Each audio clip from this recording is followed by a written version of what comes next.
عارفين لما تبقوا عايزين تاكلوا كيكة حلوة كده جنب كوباية القهوة أو الشاي، أكيد مش هيبقى أحلى من مافن الموز بالشوكولاتة، وخصوصا لو كانت هشة وطرية وتقدروا تاكلوها دافية أو باردة. يلا بينا نحضر وصفتها مع بعض.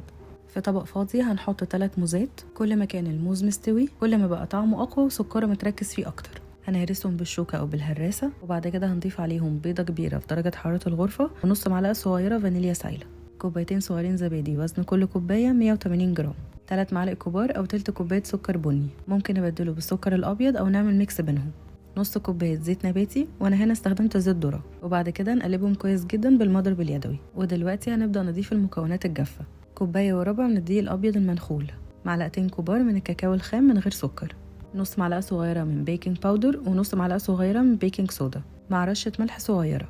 وبعد كده هنقلبهم كويس جدا بالمعلقة لغاية ما يبقى قوام الخليط بتاعنا بالشكل ده.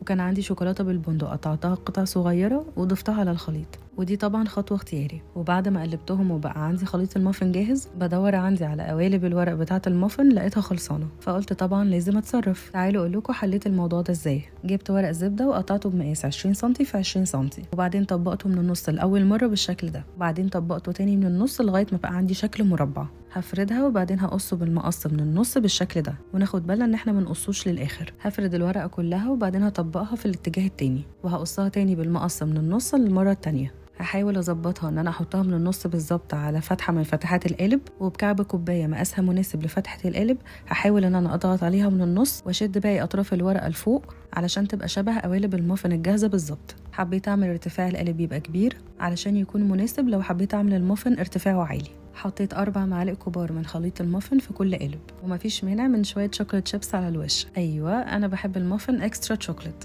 ودلوقتي هندخله فرن سخن على درجة حرارة 200 لمدة تقريبا تلت ساعة. وده شكله بعد ما طلع من الفرن.